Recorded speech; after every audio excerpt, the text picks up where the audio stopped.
Hello दोस्तों, स्वागत है आप लोगों का हमारे ऑनलाइन क्लासेस में। तो जैसा कि दोस्तों लास्ट टाइम पे हम लोगों ने जो है अकाउंटिंग प्रोसेस जानी थी, अकाउंटिंग सोर्स ऑफ डॉक्यूमेंट जाने थे, बेसिस ऑफ अकाउंटिंग जाने थे। ये 3 टॉपिकों पे हमने लास्ट टाइम पे वीडियो बनाई थी। साथ ही अब तक के हमारे 4-5 लेक्चर हो चुके हैं, 5-6 लेक्चर हो चुके हैं और उम्मीद करते हैं आप लोगों को जो है पसंद आ रहा होगा। सबसे पहले हमने बात करी थी इंट्रोडक्शन, जो हमारा अकाउंटिंग का था वहाँ से स्टार्टिंग करी थी बेसिक अकाउंटिंग कंटेंट करके। फिर उसके बाद हमने बात करी थी जो भी हमारे अकाउंटिंग प्रिंसिपल थे वो हमने देखे थे कि अकाउंटिंग प्रिंसिपल क्या है। तो आज का जो महत्वपूर्ण जो हमारा सेशन होने वाला है वो है हमारा इंडियन अकाउंटिंग स्टैंडर्ड, या जो आप लोगों के टॉपिक में दिया गया है अकाउंटिंग स्टैंडर्ड करके। तो ये हमारे एग्जाम के दृष्टि से एक बहुत महत्वपूर्ण टॉपिक है और यहाँ से जो है हमेशा क्वेश्चन आप लोगों के पूछे जाते हैं। और दूसरी चीज़ क्या है, अकाउंटिंग स्टैंडर्ड हम अब पढ़ने वाले हैं। साथ ही हमने लास्ट टाइम पे हमने देखा था जो हमारे अकाउंटिंग जो सिद्धांत थे, प्रिंसिपल्स थे, तो उन्हीं पर देखिए उनसे मिलते जुलते तो ये हैं। देखिए प्रिंसिपल और इसमें डिफरेंट की अगर मैं बात करूं तो प्रिंसिपल को कोई कानूनी रूप से हम लोग अप्लाई नहीं करते हैं, जिसका मन जो होता है उस प्रकार से वो उसे अप्लाई करता है। लेकिन जो लेखा मानक है वो हमारा मैंडेटरी भी होता है, वॉलंटरी भी होता है। वॉलंटरी कुछ ही केसेस में होता है, मैक्सिमम जितने भी अकाउंटिंग हमारी होती है वो हमारे अकाउंटिंग स्टैंडर्ड के माध्यम से होती है। अब आप समझिए यहाँ पर को क्या है। अब अकाउंटिंग स्टैंडर्ड या लेखा मानक, सबसे पहले हम इसको सरल भाषा में समझते हैं कि लेखा मानक है क्या हमारा। तो समझिए जो लेखा मानक है, जितने भी हम लोग अकाउंटिंग करते हैं तो उसमें उसके रिकॉर्डिंग से लेकर, यानी उसको जो लेन देन होते हैं उसकी पहचान से लेकर हम लोग प्रेजेंटेशन से लेकर डिस्क्लोजर तक का टोटल जितने भी हमारी जो भी हम प्रक्रिया अपनाते हैं अपने अकाउंटिंग मतलब प्रोसेस ही, जिसका नाम ही प्रोसेस होता है, और वो जो प्रोसेस हम करते हैं जिन नियम कानूनों के माध्यम से करते हैं तो वो हमारे क्या हो जाते हैं, लेखा मानक होते हैं। जिन मानकों को मानक या फिर बात करें स्टैंडर्ड के माध्यम से हम लोग उनको करते हैं वो हमारे लेखा मानक होते हैं। अच्छा, दूसरी चीज़ मैं ये बात करूँ, देखिए इसकी जरूरत क्यों पड़ी। इसकी जरूरत इसलिए पड़ी, सपोज कीजिए इतने लाखों हमारे बिजनेसमैन हैं, सब अपने अपने बिजनेस अपने तरीके से करें कि कोई डेप्रिसिएशन ज़्यादा लगाए कोई कम लगाए, तो क्या होगा जो भी हमारे अकाउंटिंग स्टैंडर्ड की जो लास्ट में हमारे जो फाइनल अकाउंट होते हैं, तो अगर हम उन्हें मैच करेंगे तो किस एनालिसिस करेंगे तो किस बेस पे करेंगे, क्योंकि सबने अपने अपने तरीके से बनाए होंगे। तो इसलिए पता नहीं चल पाएगा कि एक्चुअल में कि किसके स्टेटमेंट या किसने क्या अकाउंटिंग पॉलिसी फॉलो करी है। तो इस आधार पर इन सबको एक जैसे अकाउंटिंग स्टैंडर्ड फॉलो करने के लिए जो है लेखा मानक तैयार किए गए हैं। और लेखा मानक की मैं बात करूँ ये होते क्या हैं, सबसे पहले मैं अगर इसे आप लोगों की बुक की लैंग्वेज में बात करूँ तो ये एक रिटन डॉक्यूमेंट पॉलिसी है, written document policy, written document policy है। यानी ये लिखित एक ऐसे पेपर है जिसमें ऐसी नीतियां लिखी हुई हैं जिसके माध्यम से हमें अपनी अकाउंटिंग प्रोसेस करनी है। तो ये रिटन डॉक्यूमेंट पॉलिसी जिसके अंतर्गत मेनली हम लोग ना 4 चीज़ों को कंसिडर करते हैं, जो आप लोगों को याद रखना है। वो 4 चीज़ें कौन कौन सी हैं तो याद रखिए आप लोग, रिकॉग्नाइजेशन, दूसरा आता है आप लोगों का, ये 4 चीज़ें आप लोग याद रखेंगे अकाउंटिंग स्टैंडर्ड में, रिकॉग्नाइजेशन, फिर बात करते हैं मेजरमेंट, तीसरा आप लोगों का आ जाता है प्रेजेंटेशन, और चौथा आप लोगों का आ जाता है डिस्क्लोजर।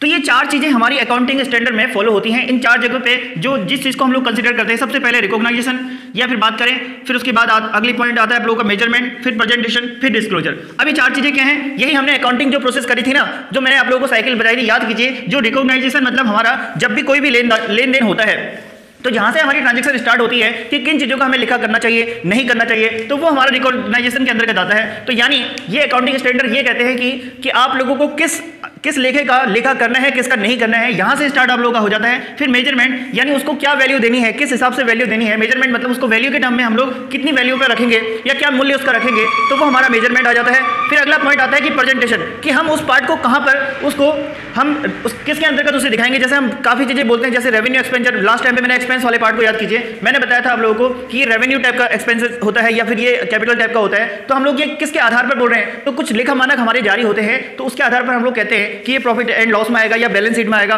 तो एक नियम कानून जिसके आधार पर हम लोग अपनी अकाउंटिंग पूरी प्रोसेस करते हैं, स्टार्टिंग रिकॉग्नाइजेशन से लेकर उसके मूल्य पर रखने से लेकर या प्रेजेंटेशन, उसका प्रेजेंटेशन हम कहां पे करेंगे। फिर लास्ट में डिस्क्लोजर की भी मैंने बात करी थी, याद कीजिए। मैंने एक पॉइंट लिखाया था कंटीजेंट लायबिलिटी करके। तो जो कंटीजेंट लायबिलिटी होती है, मैंने उसके लिए स्पेशली ये बोला था कि इसको बैलेंस शीट के बाहर दिखाया जाता है। अगर कोई भी बिजनेस की कोई कंटीजेंट लायबिलिटी या संदिग्ध दायित्व होते हैं तो उसे हम लोग बैलेंस शीट या आर्थिक चिट्ठे के बाहर दिखाते हैं। तो इस प्रकार का डिस्क्लोजर का मतलब यह है, जब कोई स्पेशल किसी चीज के लिए ऐसा बोला गया हो तो वो हमारा डिस्क्लोजर होता है। और जनरली जो प्रेजेंटेशन का मतलब होता है कौन सा प्रॉफिट एंड लॉस में आएगा, ट्रायल बैलेंस में क्या करना है, या फिर कौन सा आप लोगों का ट्रेडिंग में आएगा। तो इस प्रकार का प्रेजेंटेशन कहाँ करना है, तो सारी जो हमारे लेखा मानक है ना वो इस पे बेस्ड होता है। सबसे महत्वपूर्ण चीज तो ये 4 चीजों पे बेस्ड आप लोग की पूरी अकाउंटिंग प्रोसेस लेखा मानक। अब चलते हैं, हम लोग सीखते हैं कि जो लेखांकन है, जो लेखा मानक है, इसकी हिस्ट्री की तरफ चलते हैं कि ये कैसे कैसे आया और यहाँ से क्या क्या क्वेश्चन पुटअप होते हैं। तो ये 4 चीजें आप लोग नोट कीजिएगा। चलिए अब अगले पॉइंट की तरफ चलते हैं।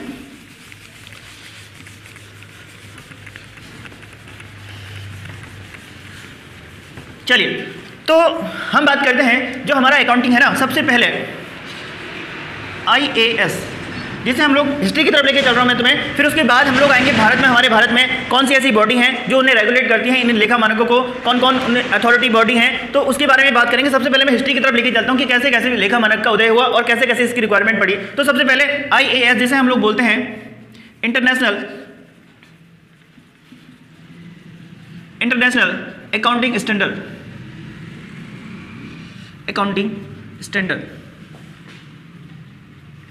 तो याद रखेंगे जो हमारा इंटरनेशनल अकाउंटिंग स्टैंडर्ड, ये जो है IAS जिसे हम कहते हैं, ये जारी किए जाते थे। सबसे पहले एक कमेटी बनी थी, इंटरनेशनल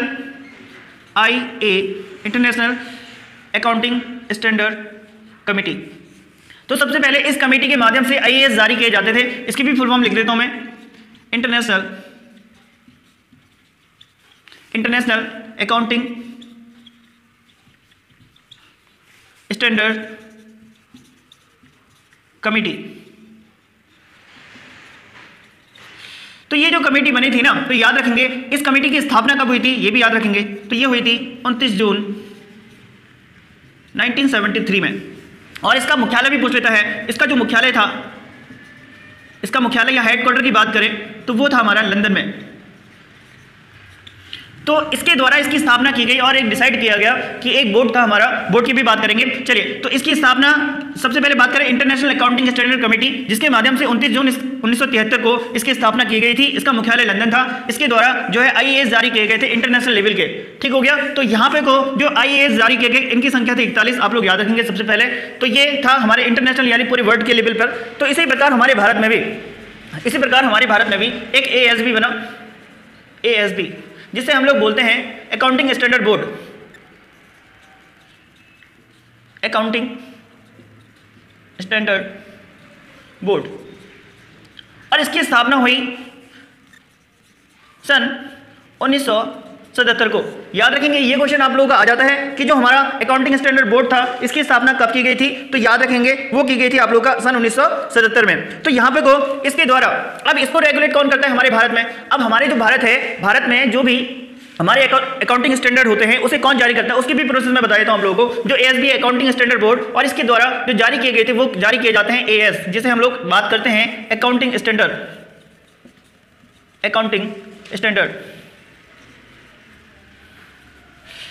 तो AS जारी किए जाते हैं। और अब तक का मैं बात करूं, जो हमारे भारत में अकाउंटिंग स्टैंडर्ड हैं वो कितने हैं, 29 है, ये याद रखेंगे आप लोग। अभी जो प्रेजेंट टाइम पे जो है AS तो चल ही रहा है, AS के साथ साथ हमारे भारत में इंड IAS भी चल रहा है, इंड AS, जिसे हम इंडियन अकाउंटिंग स्टैंडर्ड कहते हैं। इंड AS चल रहे हैं, इंड AS के बारे में भी अभी बात करेंगे हम लोग। अच्छा, अब मैंने बात करी हमारे भारत में भी एक बोर्ड बनाया गया जिसका नाम था अकाउंटिंग स्टैंडर्ड बोर्ड, और इसकी स्थापना कब हुई, 1977 में हुई। और अभी तक का हमारे भारत में 29 अकाउंटिंग स्टैंडर्ड जारी किए गए हैं। साथ में अभी प्रेजेंट टाइम पे जो हमारे भारत में चल रहे हैं इंड AS चल रहे हैं। इंड AS और AS में क्या फर्क है ये भी मैं अभी बताऊंगा। अच्छा, ये जो बोर्ड है ना, इस बोर्ड को जो हमारी अथॉरिटी है जो बनाती है, जो हमारे लेखा मानक जारी करती है, तो उसका नाम है, आप लोगों को दिखाई दे रहा है, मैं एक बार देख लेता हूं स्क्रीन में। चलिए देखिए, ICAI, जिसकी फुल फॉर्म बार बार पूछी जाती है, फुल फॉर्म भी पूछी जाती है, इसकी स्थापना भी पूछी जाती है आप लोगों के एग्जाम की दृष्टि से। तो ICAI, जिसे हम लोग कहते हैं institute of chartered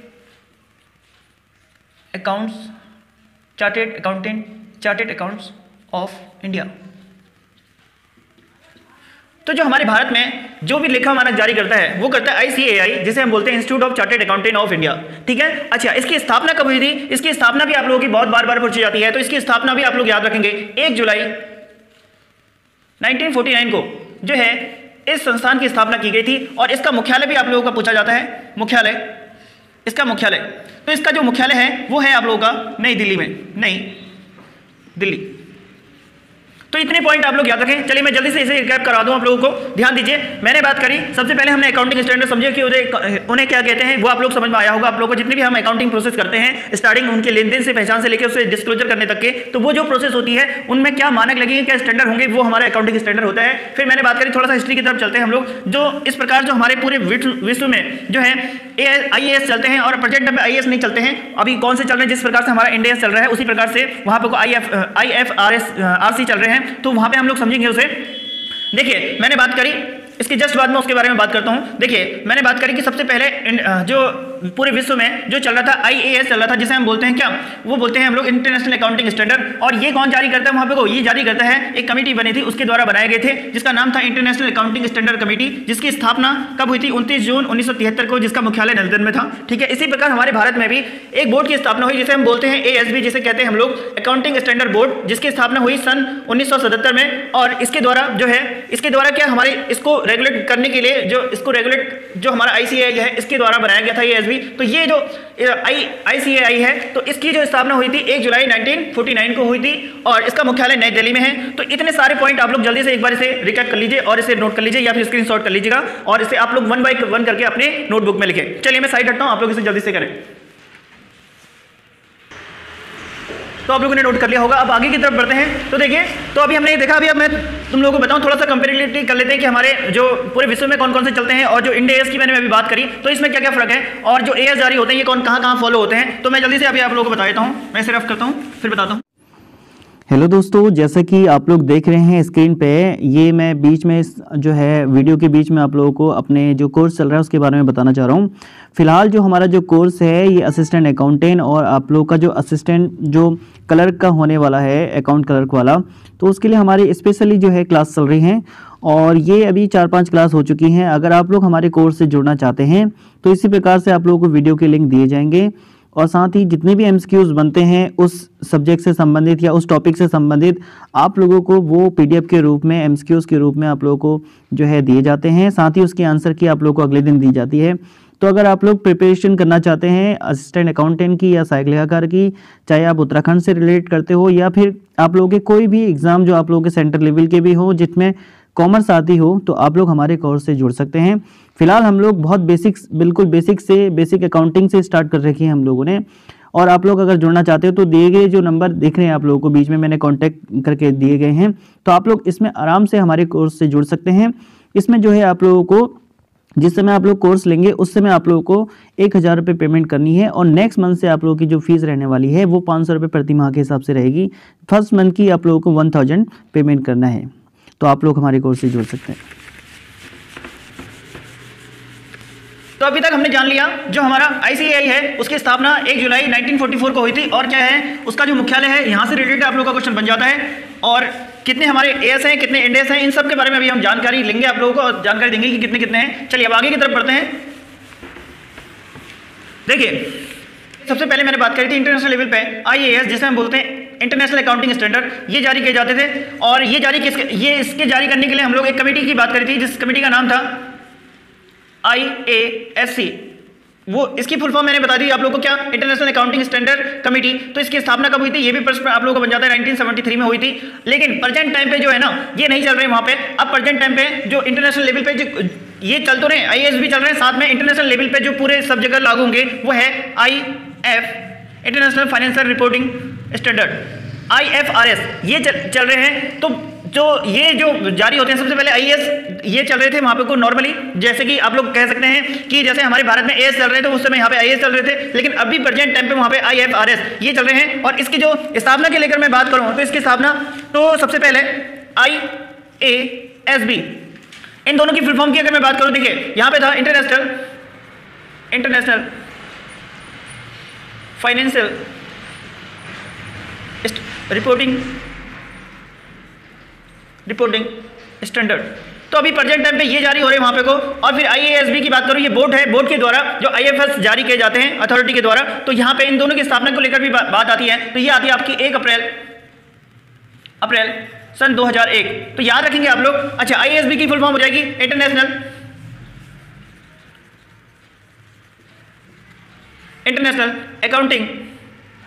accounting short में लिख रहा हूँ स्टैंडर्ड बोर्ड।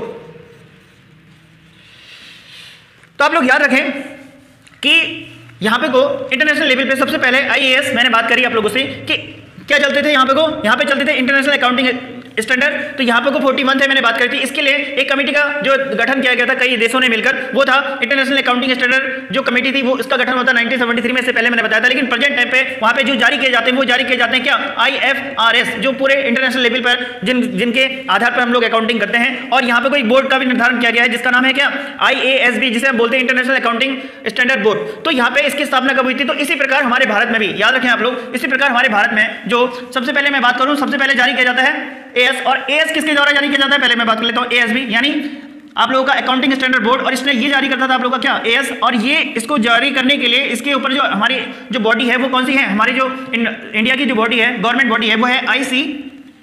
तो ये बना के जो है जारी करके यहाँ पे को बोर्ड के द्वारा फाइनली AS जारी होते थे, ठीक हो गया। लेकिन प्रेजेंट टाइम पे अब पूरे हमें जो अपना बिजनेस करना है पूरे इंटरनेशनल लेवल पे करना है, तो इसके जैसे या तो हम इनके जो भी रूल रेगुलेशन है या डायरेक्टली IFRS हम लोग जारी करें अपने उसमें, IFRS जारी करें, या फिर हम क्या करें अपने कोई नए इंडेक्स जारी करें। तो इसी को देखते हुए तो हमारे भारत में भी IFRS, अब इसकी फुल फॉर्म यहाँ पे को देखो दोनों से मिलते जुलते हैं, लेकिन यहाँ पे फॉर्म चेंज हो जाती है। तो इसको हम कहते हैं इंडियन फाइनेंशियल रिपोर्टिंग स्टैंडर्ड। तो यहां पे को ये जारी किए जाते हैं। तो अब जो है तो इनके द्वारा ये स्टैंडर्ड जारी, इसी स्टैंडर्ड के माध्यम से हम लोग जो है आज की डेट में जो जारी करते हैं Indian standard, Indian accounting standard को जारी करते हैं। और पहले हमारा AS जारी होते थे, अभी भी AS भी जारी होते हैं और इंड AS भी जारी होते हैं। अब इंड AS और जो हमारे ये बात करें IFRS जो पूरे विश्व लेवल पे चल रहे हैं उनसे मिलते जुलते होंगे जितने भी। देखिए दो चीजें थी इनको अपनाने की, या तो हम एज इट इज इनको करें या फिर इनके जैसे अपने नियम बनाए। तो इनके जैसे जो नियम बनाए गए हैं वो बनाए गए हैं आप लोगों के इंड AS के माध्यम से। तो आप लोग इंड AS को देख सकते हैं। अच्छा, दूसरी चीज यहाँ पे एक पॉइंट और मैं लिखा दूं आप लोगों को, वो क्या है देखिए। तो अब ये जो है ना, ये मैंने बात करी IFRS के द्वारा ये बनाए जाते हैं। अब यहाँ पे हमारे पूरे जो IAS होते हैं या अकाउंटिंग स्टैंडर्ड होते हैं कैसे बनते हैं, इसके बारे में मैं आप लोगों को थोड़ा सा बताता हूँ। देखिए आप लोग इस पॉइंट को नोट करें, ये पूरा आप लोग के पेपर में हो सकता है, यहाँ से कुछ छोटे छोटे क्वेश्चन बन सकते हैं, जैसे फुल फॉर्म पूछ सकता है IFRS क्या है, या फिर बात करें इंड AS अभी प्रेजेंट टाइम पे कौन कौन से हैं। तो अभी इंड AS के बारे में बात करता हूँ। अभी जो हमारे भारत में इंड AS की मैं बात करूँ तो ये हमारे पूरे भारत में अभी 40 इंड AS हैं। आप लोग याद रखेंगे हमारे भारत में जो इंड AS की संख्या है वो है 40। और सबसे पहले चलिए पहले इतने ही पॉइंट करते हैं। आप लोग अगर इंड AS वर्तमान संख्या कितनी आ जाएगी 40 है, अभी जो AS हैं वो कितने हैं 27 है। इसके बारे में अभी आप लोगों को बताता हूँ, आप लोग जल्दी से इसे स्क्रीनशॉट या नोट करें। तो आप लोगों ने देख लिया, मैं इसे अब रफ करता हूँ। देखिए अगर मैं यहाँ पे कुछ चीज़ों को लेके चलूँ कि जिस प्रकार से हमारे पूरे इंटरनेशनल लेवल पे IAS यानी इंडियन अकाउंटिंग स्टैंडर्ड, उसके बाद IFRS जो जारी किए जाते हैं, और IFRS जो है ये 2001 से कहानी स्टार्ट हुई है इसकी। और इंड AS की अगर मैं बात करूँ ना तो आप लोग याद रखेंगे तो जो ये इंड AS जारी किए जाते हैं ये जारी किए गए हैं पूरे हमारे जो MCA, बात करते हैं MCA जिसे हम लोग कहते हैं म्युनिसिपल कॉर्पोरेट अफेयर, इसके द्वारा अथॉरिटी के द्वारा फाइनली इसको जारी करने के आदेश दिए गए थे। और ये जो अब इंड AS जो जारी हुए हैं ये कब से जारी हुए हैं, ये क्वेश्चन भी आप लोगों का बन सकता है। तो याद रखेंगे 16 फरवरी 2015 से जो है यहाँ पे ये जो है इंड AS जारी हो रहे हैं। दूसरी चीज यहाँ पे आप लोगों से ये भी पूछ सकता है कि सबसे पहले जो इंड AS जारी हुए थे ना वो हुए थे 39, फिर उसके बाद जो है एक माइनस कर दिया गया था, यहाँ पे को एक कम कर जिसे एक हटा दिया गया था। इनमें जो है संशोधन होते रहता है, जैसे ये भी हमारे 29 थे 27 हो गए, और मैं बताता हूँ वो कैसे हुए और क्यों हुए। अच्छा, दूसरे पॉइंट मैं बात करूँ फिर यहाँ पे को क्या हुआ था, एक माइनस करा तो ये बच गए थे आप लोगों के 38, फिर प्लस इसमें 2 इंड AS और जोड़े गए तो प्रेजेंट टाइम पे हमारे 40 जो है इंड AS हैं। अच्छा, ये MCA क्या है। अच्छा, अब मैं आप लोगों को एक चीज और बता दूं कि जो हमारे भारत में है वो कैसे AS जारी होते हैं और क्या क्या उनकी प्रोसीजर होती है, एक बार मैं जल्दी से उसको बताता हूं। आप लोग इस पॉइंट को समझ गए होंगे। दूसरा मैं पूरा रिव्यू दूंगा इस पूरे क्लास के बारे में, आप लोग एक काम करें, इसको आप लोगों ने नोट कर लिया होगा। चलिए हम आगे बढ़ते हैं आगे की तरफ। अब चलते हैं हमारे जो AS हैं, भारत में जो बॉडी है हमारी रेगुलेटिंग बॉडी है वो कैसे इश्यू करती है और कहाँ से उसे अथॉरिटी मिलती है, चलिए उसके बारे में बात करते हैं।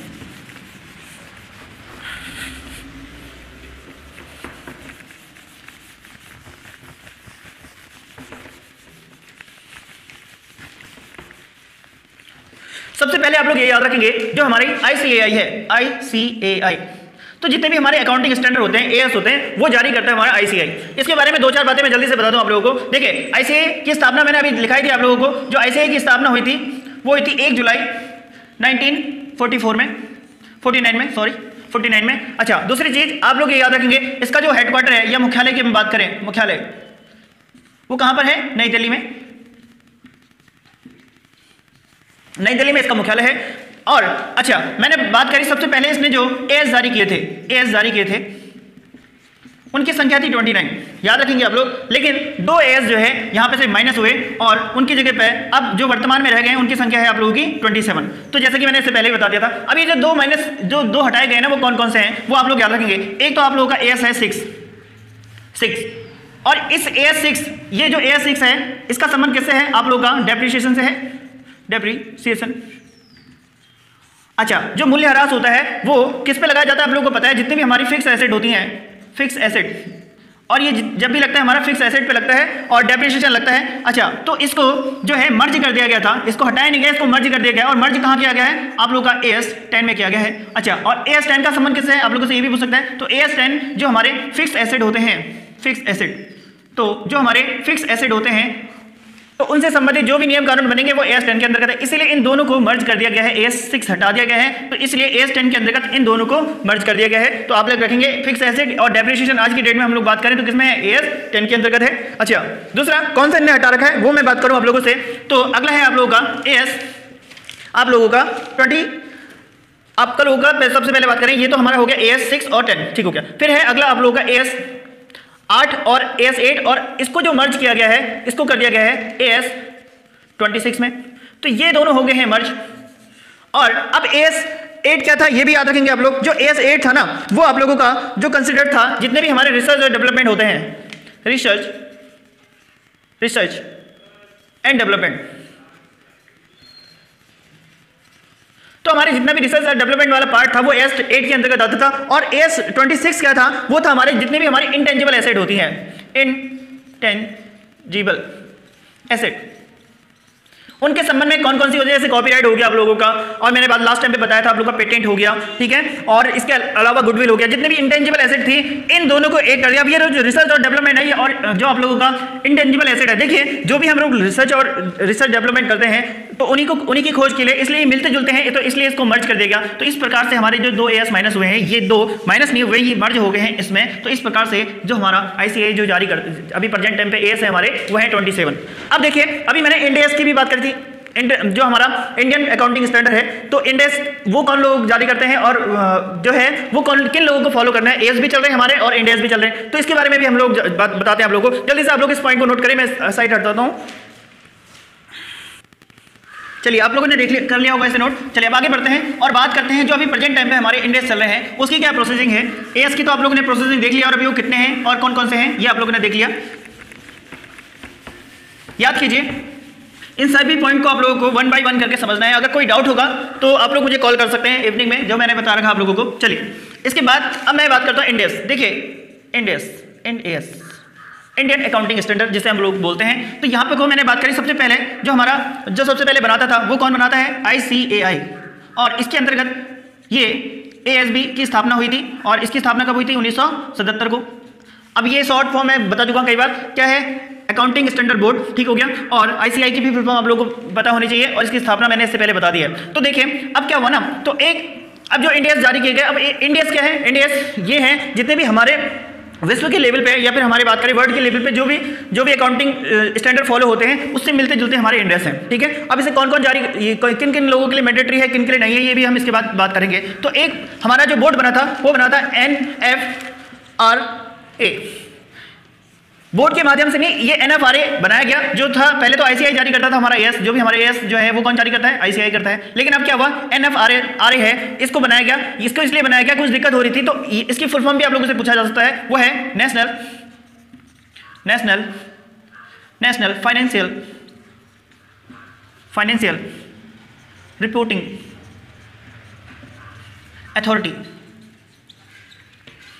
अच्छा, इसकी स्थापना 1 अक्टूबर सन 2018 में की गई। याद रखेंगे आप लोग, इसकी स्थापना 1 अक्टूबर 2018 में की गई। इसकी फुल फॉर्म आप लोगों से पूछा जा सकता है। अब देखिए, अब इसके द्वारा ये अथॉरिटी के द्वारा जो है इंडेस जारी किए जाते हैं और ये फिर किसको देती है, ये देती है MCA को, यानी MCA जो हमारी गवर्नमेंट बॉडी है ना, म्युनिसिपल कॉर्पोरेट अफेयर, इसको देती है और ये फिर नोटिफाइड करते हैं हमारे इंडेस को। ये हमारे नोटिफाइड करते हैं इंडेस को। तो आप लोग याद रखेंगे ये क्या प्रोसेसिंग है आप लोग समझिए। सबसे पहले आईसीएआई जारी करता है आप लोगों का क्या एएस अकाउंटिंग स्टैंडर्ड, उसके बाद जो है एएसबी जो बोर्ड था उसके माध्यम से इसे क्लियर किया जाता था। फिर फाइनली अब जो वर्तमान समय में मैं बात करूं एनएफआरए जिसे हम लोग बोलते हैं नेशनल फाइनेंशियल रिपोर्टिंग अथॉरिटी, और इसकी स्थापना 1 अक्टूबर 2018 में की गई। और अब ये जितने भी इंटरनेशनल लेवल के हमारे अकाउंटिंग स्टैंडर्ड बनते हैं उसे बनाने के बाद अथॉरिटी देने के बाद फाइनली फिर नोटिफाइड करता है एनसीए और फिर ये जारी होते हैं इस प्रकार से। तो ये प्रक्रिया चलती है आप लोगों की एनडीएस के बारे में। तो आप लोग जल्दी से इसे नोट करें, मैं साइड रखता हूं। चलिए मैं इसे रफ करता हूं और समझते हैं प्रेजेंट टाइम में जो हमारे भारत में जो इंडियास और जो एएस चल रहे हैं वो किन किन लोगों के लिए जरूरी हैं और किन लोगों को उसे फॉलो करना जरूरी है या क्या उनके लिए नियम है। देखिए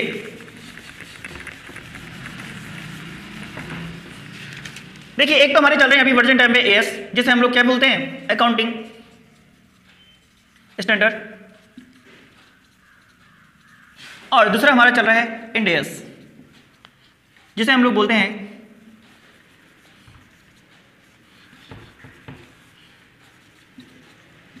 इंडियन अकाउंटिंग स्टैंडर्ड। चलिए मैं शॉर्ट में लिख देता हूँ स्टैंडर्ड, आप लोग लिख लीजिएगा।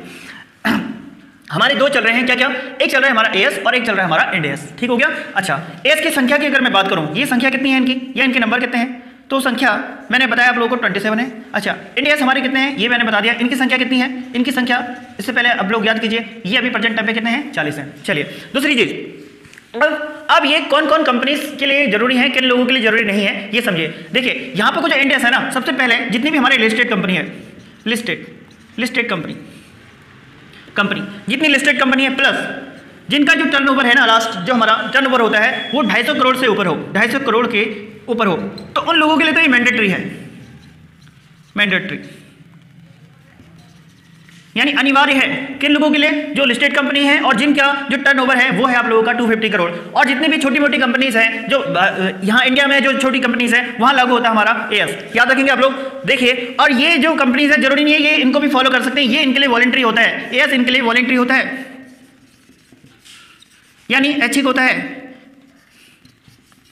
तो आप लोग ये 2 पॉइंट अच्छे से याद रखें। इंडियस हमारे प्रेजेंट टाइम में जो है इनकी संख्या 40 है, लिस्टेड कंपनी दो जिसकी टर्नओवर लिमिट आप लोग का 2250 करोड़ से ऊपर होती है, उनको इंडियस बनाना, इंडियस के रूल फॉलो करना जरूरी होता है। अच्छा अभी आप लोगों को एक पॉइंट बताऊं, देखिए सोचिए जो भी हमारा अकाउंटिंग स्टैंडर्ड है ना, देखिए इसकी जरूरत और ऐसा करने की क्या जरूरत पड़ी है। सोचिए अगर मैं रिक्वायरमेंट की बात करूं या इसकी बेनिफिट की बात करूं तो देखो इससे क्या होगा, जितने भी अकाउंटिंग स्टैंडर्ड है, जितने भी बिजनेस हैं, अगर वो एक तरीके के अकाउंटिंग स्टैंडर्ड फॉलो करते हैं तो उनसे सबसे पहले तो अगर जो लोग ये अकाउंटिंग स्टैंडर्ड फॉलो कर रहे हैं तो जितने भी बाहर की कंपनीज हैं तो या विदेशों की कंपनीज है वो अगर हमारे भारत में अगर हमारे भारत के जितने भी कंपनीज है या फिर बिजनेस है उनके साथ अगर वो लोग ट्रेडिंग करते हैं तो देखिए वो तभी करेंगे जब वो अगर सपोज कीजिए वो एएस जारी उनने यहाँ पे हमारे जो भारत की कंपनी वो एएस है और वो फॉलो कर रहे हैं इंडियस के जो उनके रूल है आईएफआरएस, तो यहाँ पे को याद रखें जब वो यहाँ पे कंपेयर नहीं कर सकते कि यहाँ पे अगर हम लोग इतना पैसा इन्वेस्ट करेंगे, तो इसलिए जो है सेम जो भी हमारे नियम कानून है वो एक जैसे होने चाहिए। तो इस प्रकार से इंडियस हो गया और एएस हो गया, इस प्रकार से